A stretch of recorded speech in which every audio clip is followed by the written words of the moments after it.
Style is not just about clothes. It can shape how we feel, how we show up, and how we move through the world, especially when life has changed us. I'm Candice Rodarty. This is Gratitude Geek, the podcast for Gen X women solopreneurs weaving appreciation and gratitude into your business strategy. This is the third installment in our Momentum series, exploring what momentum actually feels like, where it can take you, and what happens when growth brings opportunity and the lessons female founders learn when things get complicated. Today, we're chatting with fashion therapist and founder of Soul Reflection, Marisol Colette. Hey, glad to be here. Well, welcome. So, what would you like the listener to know about you? I'd love the listeners to know that I am an artist at heart, but I'm also deeply supportive of people and a helper. So I grew up around lots of artists. My parents had a gallery. I was very creative as a kid. My mom's a painter, graphic designer, and uncle's a actor. Grandma was on radio, all of the things. Grandpa was a pianist, etc. So lots of artists, lots of creatives. But I also grew up in a house that was deeply committed to service to others. So I recognize that both of those things are very much a part of my life. And at the core of me, I lead with creativity. So I went to school, and I went to art school for high school, and then I went to get a degree then I went to college and I went to get a degree as a social worker in grad school. And during that time, I sort of leaned in heavily to the place of service while also keeping my own little creative bubbles going, but not in work. I worked for the federal government. I worked in a very masculine institution, and there wasn't a lot of room for creativity. In fact, my boss at one point said to me, he was like, "You're a star and we don't have stars here." And I was like, "Okay, well, that's great information." And that's all it was. It was information, it was data. But it helped me to recognize where I felt stifled in my creativity and that I couldn't just live with it being a hobby. And so that's when I decided I was going to go out on my own and build my own business as the fashion therapist, blending my years as a psychotherapist with the creative background that I had, with the art background that I had, and my deep love and understanding of fashion and style. So I did exactly what I needed to do. And I look back at that time with zero regret. It was an incredible professional experience. It was great financially and with stability as I was becoming a new professional, but I definitely don't recognize myself in that time. Everything I learned in corporate America, I took into my own businesses. Yeah. So I don't regret any of it either. You and Hmm. I have a very similar background. I come from a family of artists as well. My father is not an artist, but he appreciates art, and we went to a lot of museums when I was a kid, and I credit the fact that I was exposed to culture and art for my open-mindedness, and, everything I am is because I was exposed to culture and art. Absolutely. Yeah, it's mind expanding. Everything you see is innovative and new and comes from the depth of someone's creativity and soul. I mean, they're coming up with new ideas. And so you're getting to literally see the product of a brand new idea. What is something interesting that it may have happened when you started your business? I used to go to my friends' closets for fun and for free and help them weed through things, pick new outfits. They would feed me dinner and I would have a blast playing dress up with them. And over again, they would say to me, "I feel different. This is not just what to wear. You didn't just tell me the right thing to wear. You really helped me figure out what I want to be wearing. And it definitely looks good. I have all the technical skills and all of that. I understand color and fit and all of that, but I also was paying attention in that deeper way because I was a therapist. Like, what are they saying about their bodies? What are they saying about their beliefs? What are they saying about their values and where they want to go in life? And starting to marry that unconsciously, right? Just naturally. And it was one day I was actually leaving the theater with a girlfriend and she just said, I mean, I remember exactly where I was. We were getting onto the highway and she said, I really see this blend of fashion and therapy, and then she included music because I was a singer, which really hasn't been a big part of it. But all of those things together as a business. And it was that planted the seed. I think your background in music does help because music is so mathematical. Music theory has a lot of nuances, and I hate the word nuance, but if Wait, you why do you hate the word nuance? Just curious. because it's overused now. Yeah, It's okay. overused. When you understand how to read music and how to play an instrument, it helps you with your logic and reasoning in other ways. Let's get to the meat. How do you weave gratitude into your business strategy? Oh my gosh. First of all, I love your podcast. I love everything that you stand for. I love the people that you interview. I mean, this is such a rich topic. And if Yeah, I mean, I call it the tingleometer. I get chills just thinking about how every single episode you are putting so much beauty and joy into the world. And yeah, I mean, I just want to say how much I love it. And how do I use gratitude? My gosh, when you're starting a business, there are so many risks that you're taking, so many ways that you could fail, nervousness. You're still trying to understand yourself in business. As a creative and a social worker, I didn't have a business background. So I was learning that as I went and really putting myself out there as a solopreneur. It's just like, it's just me. I can't give credit to anybody else, but I also can't say that anybody else was the cause of my failure or problem. And so the only possible way that I could make it through really, really difficult times and times when money seemed very scarce or was it going to work, any of that was to just take an inventory of the things that were going well. And I do not like, I don't know, can I use a foul word? Absolutely. We are more than 5 minutes in. You may now swear. That's hysterical. But I say like this is not a Susie fucking up your ass kind of thing. Gratitude. It's not that. It's not, oh, everything sucks and I'm just going to pretend that it's okay, or I'm going to gloss over the fact that life has difficulties and we are allowed to experience those. We should be feeling into those. And so this isn't like turn it around, just have gratitude and everything's going to go well. It's literally about a lifeline. It is the only thing that I had at times was gratitude for the little bit of money that I made, the few people who were watching my Instagram stories, etc. And it was a lifeline because otherwise, what did I have? I had failure and fear. And so that's how I weave it in. Now I have a meditation practice, and it's easier for me to have gratitude naturally because things are going great. But still, there are many times where I get to use it as a tool on a day that I wake up feeling tired or just overall kind of crappy. I really need to change that question to appreciation instead of gratitude because appreciation also means growth. And I really think that if you are doing your gratitude practice correctly, you're actually doing an appreciation practice and you are growing. You gonna change your whole name of your podcast too? No. No, I'm not changing. I am not changing 15 years of my or I might be 16 years now. I'm not changing that. But Great. but I'm going to start calling it an appreciation practice. It really is true. The more you appreciate, the more you have to appreciate. And if Mm, you mm, never appreciate anything, you never get more. You just yeah, keep shrinking. Everything yeah. about you shrinks. So anyway, that was me going off. Define what momentum looks like in your business. What is your unique definition of momentum? Because we each have our own. Yeah, momentum feels like a flywheel where you start to accumulate enough wins and enough, um, yeah, you accumulate enough growth.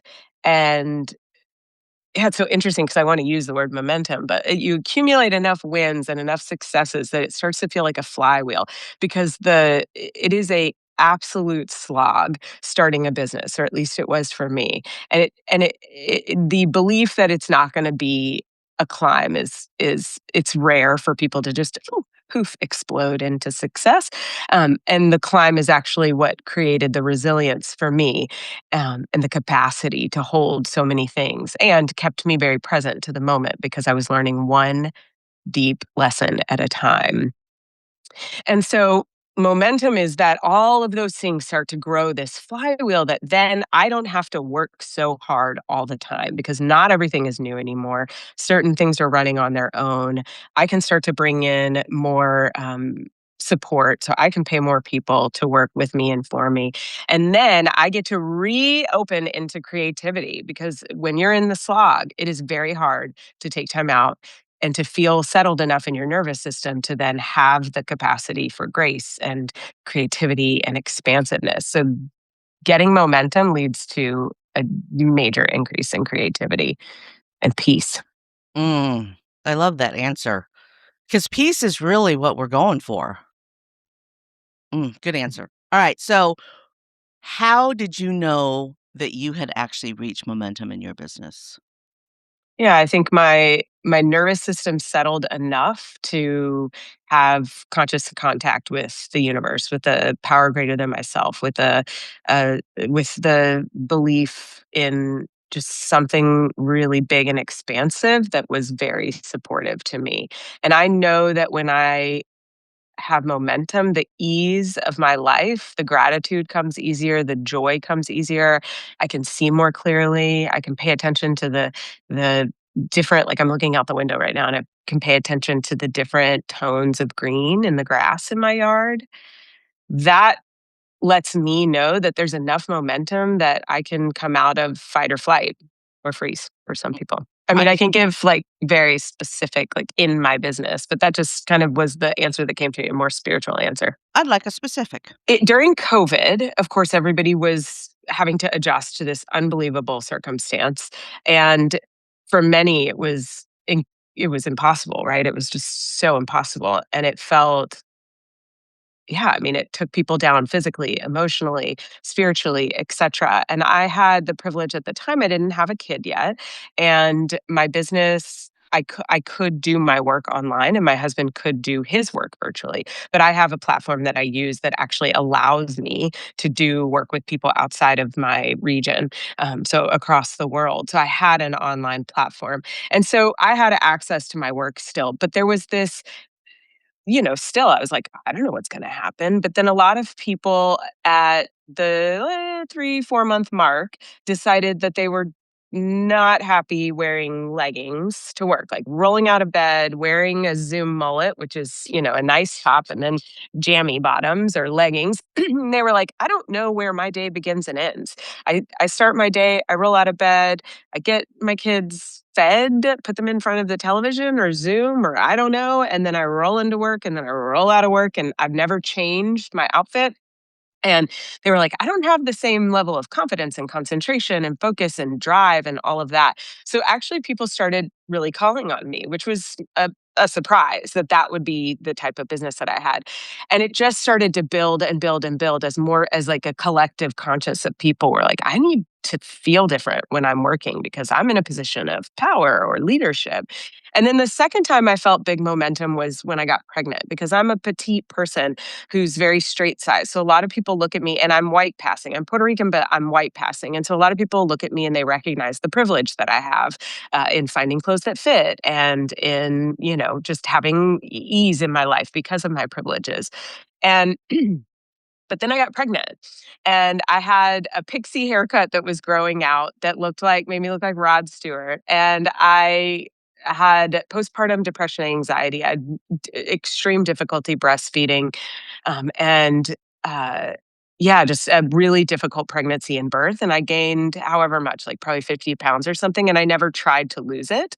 So on my little 5 foot frame, I was much bigger. And what people saw at that point was I wasn't trying to fix my body. I wasn't trying to change it. I wasn't not getting dressed because I didn't have the clothes that fit me. I was adapting to my body and just dressing it as it was.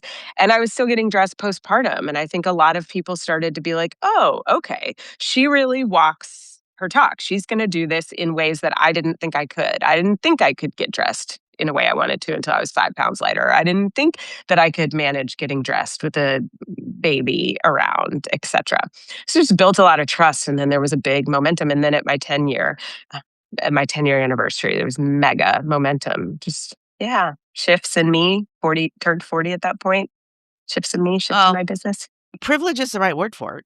That is it, because I am Asian, the white presenting Asian, right? So, I also have that privilege lens that I forget that I have because I feel Asian, and I'm sure you feel Puerto Rican, right? Absolutely. And so when I'm out in the world, I feel differently than people think of me when they look at me. So there's a whole lot to unpack there.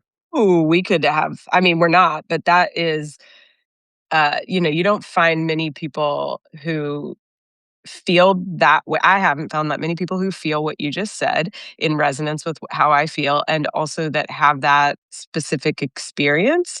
Um, I think it happens actually a lot in Black folks who are mixed with white or Latinx, because I think that that happens a lot. But I don't find it very often, this white passing kind of thing where you feel in so dissonant from how people see you, and it is a lot to unpack. My husband is half Mexican who presents as white, and the stories that he tells me about the things that people feel comfortable saying to him, Ooh. you Oh, know. can't even imagine. Yeah, Yeah. Uh, so, can't anyway, imagine. that's a conversation Whole for a other different podcast podcast. that is not this podcast. However, I think it was important to Yeah, say, yeah. because in the United States, and Puerto Rico is part of the United States, we Bless it. have um, this whole range of culture and ethnicity and beautiful, glorious interconnectedness. I mean, my daughter is 25% Korean, 25% Mexican, 50% white, but her white is Polish, French Canadian, Italian, Irish, Scottish, English, right? Yeah. There is so much there. There is so much culture. And her ancestry just brings this, we could go to any of our relatives' houses Mm, and have mhm. anything from Lebanese food to Korean food, and I'll be happy eating all of it, right? Yeah, And yeah. Thanksgiving in my family is a glorious meal, right? Ooh, Right? And that invite me, please. and I just feel, I kind of feel sorry for people who don't get that.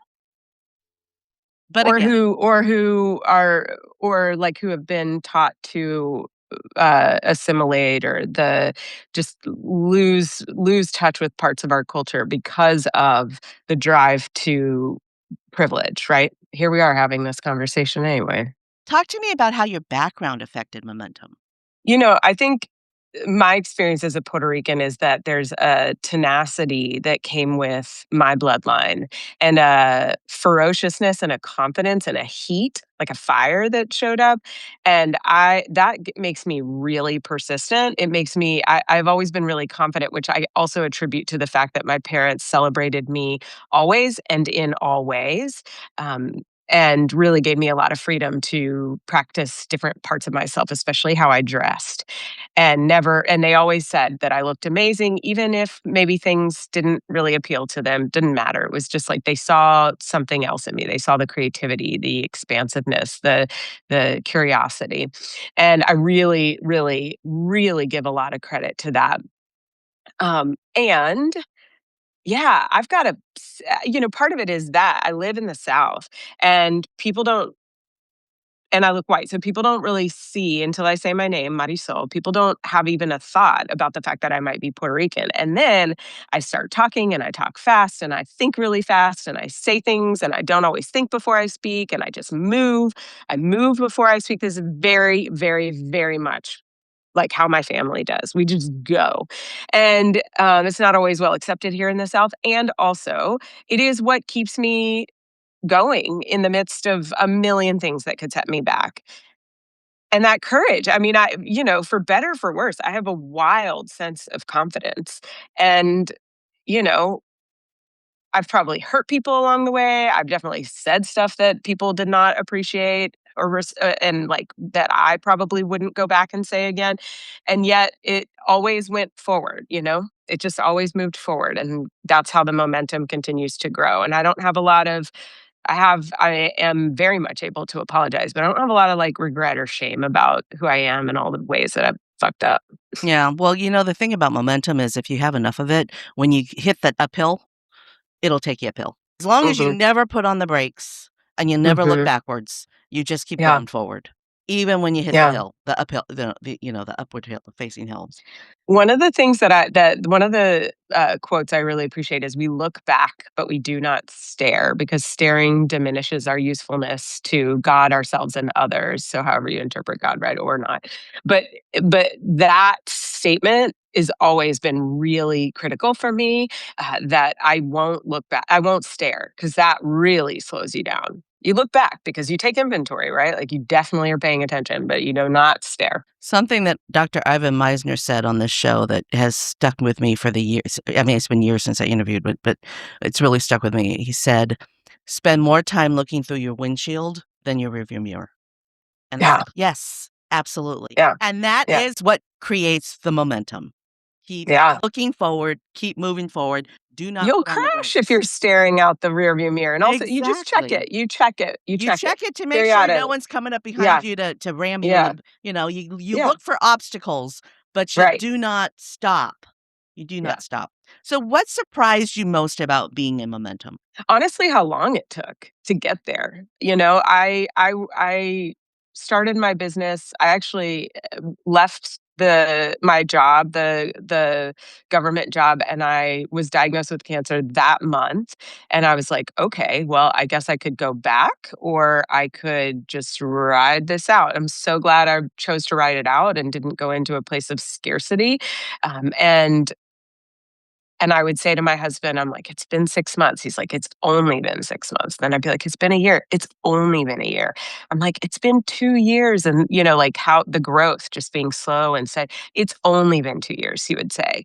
And he said that up until about the 5-year mark. And at the 5-year mark, I really that's when I started to get that flywheel. That was 2020, right? So I started in 2015, that was 2020. And, and even still, like, a lot of businesses don't make it to the 5-year mark. But even still, he would say it's only been 5 years, like, a lot of businesses don't make it here.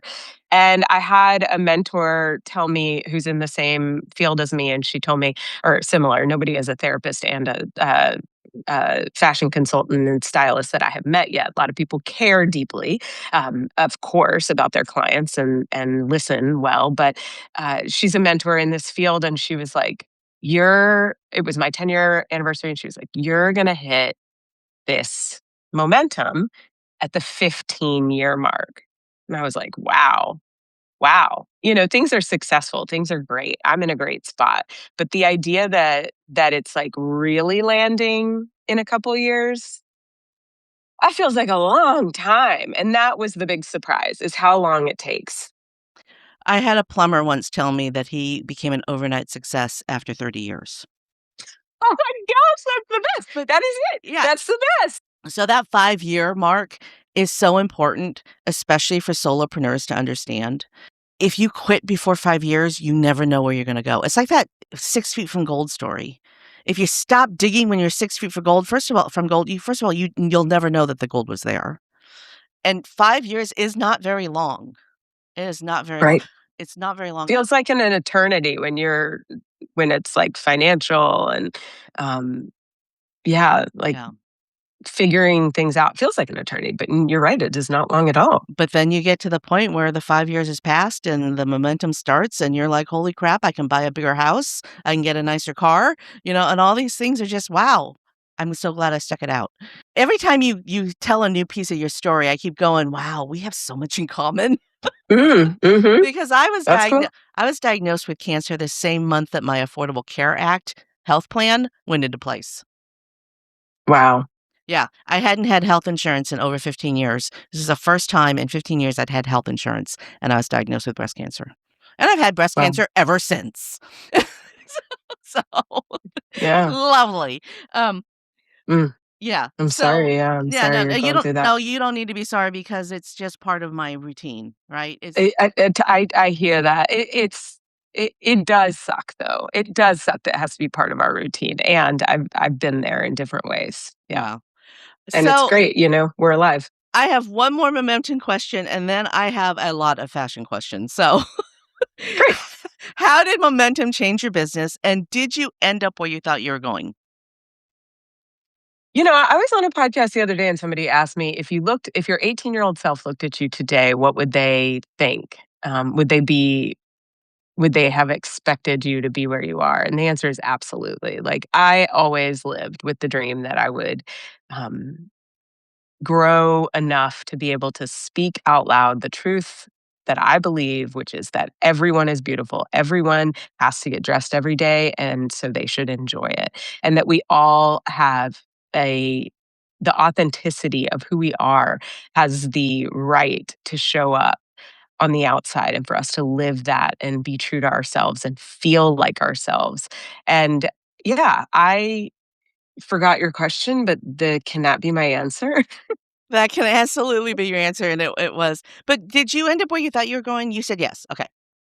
Other than I also thought that music would play an even bigger part in my life, and I thought I might be a famous singer.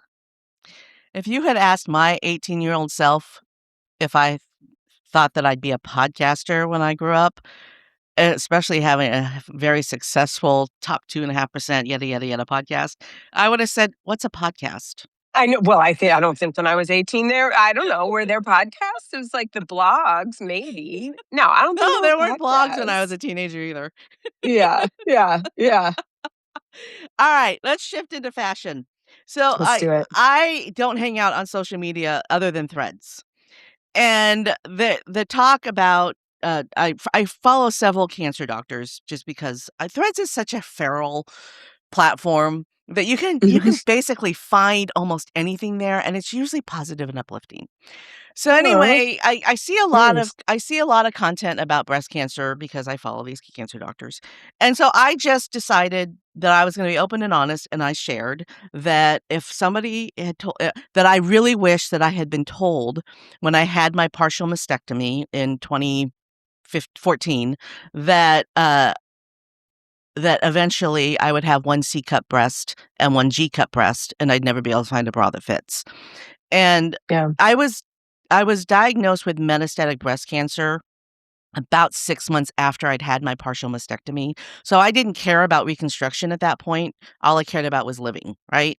Mhm. But now it's been what I s 20 I don't I what year? 12 now it's been 12 2014. now Yeah, it's been 12 12. years. I have no evidence of, I have breast cancer in both lungs, teeny bitty, like, tiny things that have not grown in over 10 years, right? So I'm very stable, all the treatment's working, and I'm like, "I'd really just like to have them whacked off." Yeah, You know, because then I yeah, could because if your breasts are 2 different sizes, and let me tell you, the comments that I have on this, I will link to the thread. If I can figure out how, I will link to the thread in the show notes, y'all. The comments that I have on this are the same thing happened to me, yada, yada, yada, yada, right? So there are all these women out there that have one breast, that have had reconstruction on one breast. I've heard stories about 80-year-old women who had cancer when they were in their 40s, and they have one perky breast and one 80-year-old breast, right? mhm, mhm. When we are given these options, we aren't told the full truth. And if I Yeah, had known the full truth, I would have opted for a double mastectomy, but that's a whole nother story. My right. question for you is, how do we as a fashion therapist, how do those of us who have these breasts that don't match, that clothes look funny? I mean, my clothes fall off one shoulder and stay up on the other, How Yeah, yeah. how do we navigate this so that we can feel good in our clothes? Yeah. Saying it out loud starts to build, first of all, you saying it out loud, other people can say, "Hey, me too," so they don't feel so alone. And then, as we know, people can start to share resources. So there are so many companies who care about what you're talking about. Now, they're small companies, they are small businesses, women owned, all these things that make them disappear into the abyss, right? They're not Walmart. They're not Target. They're not blah, blah, blah, blah, blah. And so, we have to really use our community to share those resources. So, my goal is always to give people access to things that they've never heard of. And there are a lot of companies who will custom make bras, custom make um, clothes, jeans, etc. And it's a growing field because we're all tired of being like, well, I guess I'll just go to this one store. I guess I'll settle for this, or I guess I'll just have my shirt constantly falling off, which is such a distraction. You have so many better things to do than be constantly tucking and pulling at your shirt. Like, what a waste of time, right? Like, if we could solve that, how amazing that would be. One thing that actually comes to mind is there's lots of little shirts that have a tiny snap in them, right? And so then you can, yeah, You yeah, you have know to about put this. put those snaps in the clothes. I Yeah, and actually then keep your bra. I work at home. I rarely ever leave the house. I stopped wearing bras because they didn't God fit bless right. it. Bless Yeah. it. Yeah. Bless it. And really, can you tell right now that I'm not wearing a bra? No, of course not. Of course not. So why does it matter? No. Yeah. If I leave the house, Right. I put one on. So everybody should have a tailor. Everybody should have a tailor. And You should not. that is a dying practice. I don't know if I can Well, find start a tailor. employing them. Yeah. Oh, yeah. Yeah, I can find you a tailor. That start employing them and they will stay in business because everybody should have clothes that fit them well. We should not be settling for less. And so, I just got this skirt and it fits in the waist. And again, I'm fairly straight sized, but when I sit down, it kind of rises up. So I'm going to go have panels put in the side because I just need more room in this particular skirt for my hips. And I love the skirt. So, yeah, I'm going to have my tailor rework it. And that's, again, that's a privilege, that's an additional cost, etc. But we can cut costs other places by, shopping secondhand, by having clothing swaps, all of that. And then we can invest in the tailoring so that we're really only investing one time. Or if we can afford it, we get nice things and we still plan to have them tailored because quality pieces are going to last, like you said, 15 plus years.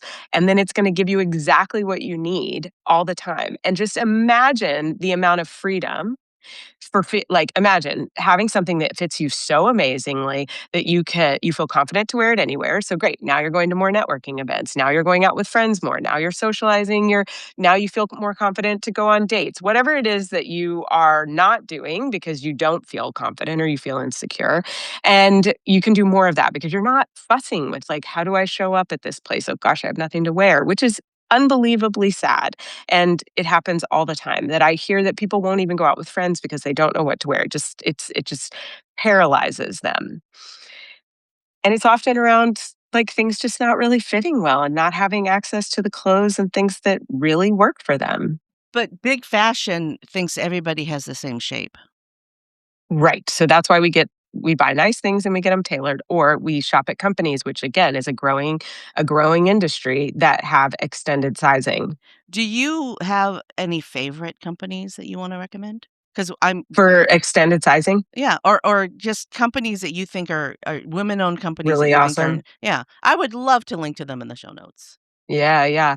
Well, you can get a custom made bathing suit from a woman named Martha, and her handle is at LUV underscore Martha. She custom makes bathing suits for all shapes and sizes. And just in everything that she puts out there, which is all bathing suit oriented, it's just a celebration of all the different sizes of bodies. I actually had a custom made one postpartum, which was fantastic. I mean, I could probably run down a pretty hefty list.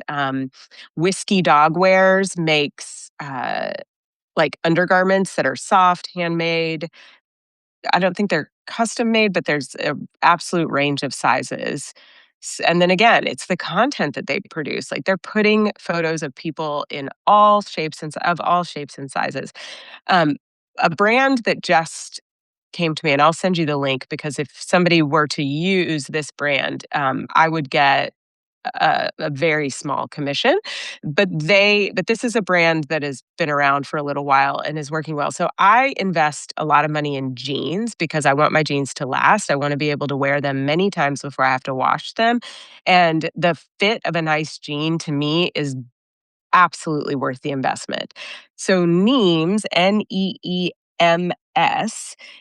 custom makes jeans. They have a little app where you take a picture of yourself and then they make the exact size jeans that you need. And I cannot tell you, I was just at a client's house in another state who is a very, very tall person.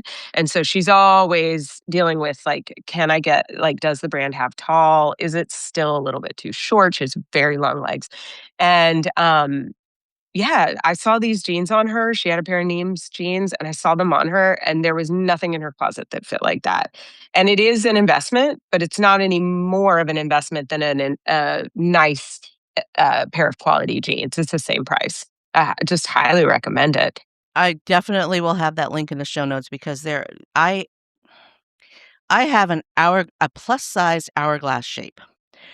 Jeans fall off my waist, and I'm constantly pulling them up because they just don't fit right, so I Good American accommodates. That's an affordable company.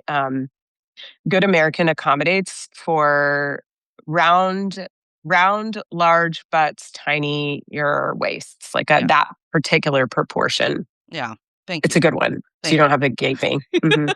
Because it is an across the board, the only pants that don't fall down are leggings.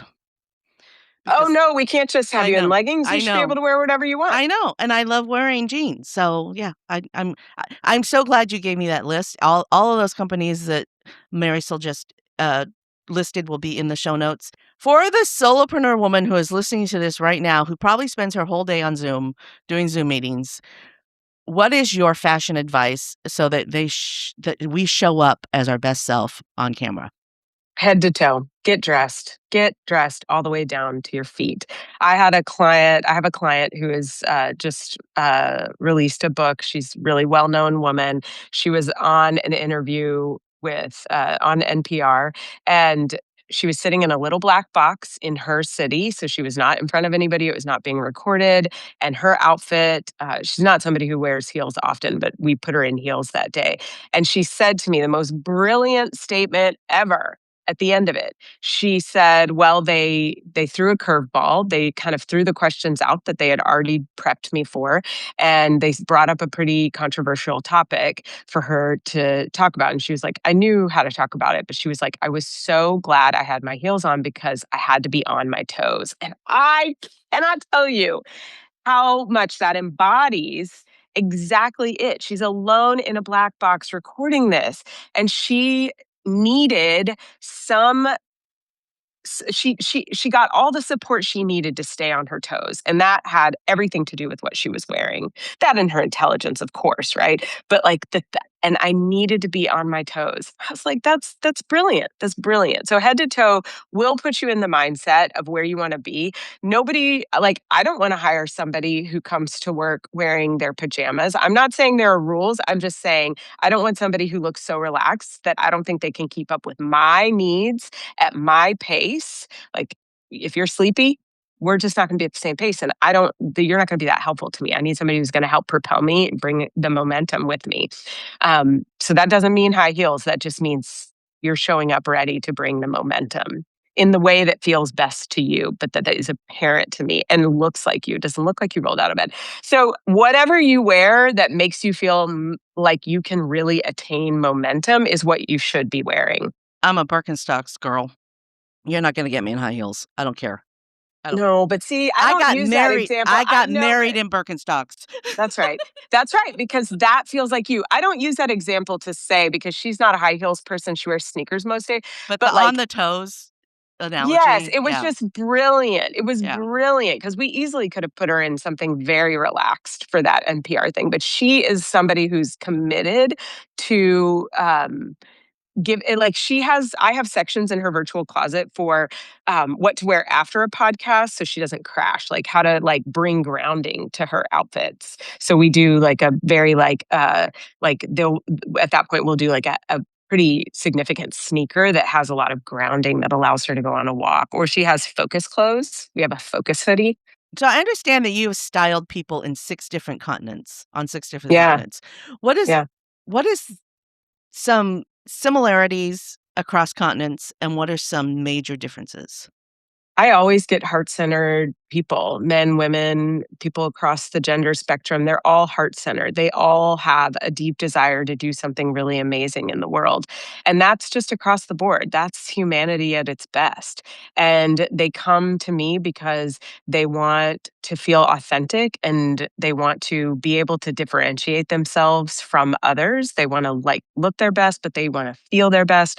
And so if I'm doing like, for example, helping somebody with styling them for a marketing and branding photo shoot from across the pond, they still want to be seen as they truly are and not just another person in a lineup of massage therapists or in a lineup of business coaches or a lineup of doctors. They don't want to be seen just that way. They want to be seen for who they truly are. So that's across the board. The differences are the cultural differences. It's like, one person may say, in my profession, I want to be conservative. And that might be culturally who they are attracting and how they relate to the people that they're serving if they're serving people locally. And then others might say, yeah, nobody's going to trust me if I'm all bundled up. They want to see skin, they want to see aliveness. This is vitality, and they could be in the same profession, but culturally, the audience they're trying to appeal to wants to see and feel different things. Like in Puerto Rico, if I look too conservative, like I wouldn't be magnetizing the people that I know and love. Here in the South, I have the option, and people will appreciate at times slightly more conservative. I can't really do that because it's just not very much me. But I understand how to get dressed for a location. I use my style and I adapt it as needed without losing any part of myself in the process. Because then I won't feel good. I won't feel like myself, and I'm definitely not going to do my best work. I think that's great advice. It is to have your personal style, but to understand that in some circumstances you're going to have to put on the sweater or the jacket or cover up your arms or whatever in that circumstance, but you can still have your flashy necklace or your big earrings or wear your hair a certain way. 100%. Yeah, your little flair, right? When I was in corporate, it was the scarf. I like to have colorful. All right, Marisol Colette, this is your moment of gratitude. For whom or what are you most grateful? Probably my husband. He supports me no matter what, and he never makes me feel embarrassed or stupid. I can say things that I would never say out loud to anybody else, and he's an incredible brainstormer. Like, he never shuts anything down, even if it's really off base. And I or, like, if you're dancing and you dance funny and you're like, "I made a funny move that you would have been embarrassed about," he would never, ever, ever make me feel embarrassed, and with that, I feel like I can course correct when I say something that's inappropriate or whatever, or learn, and I can say, "I really don't understand this political thing," and he'll help explain it and never make me feel bad, and I it has allowed me to grow in so many ways because I'm not afraid to be myself in always, always. Thanks for tuning in to Gratitude Geek, the podcast for Gen X women solopreneurs who weave gratitude and appreciation into your business strategy. Our theme music is by Rev Brock and Solely. This has been episode 334, and I've been your host, Candice Ridardi. Stay groovy, my friends. Stay groovy, my friends.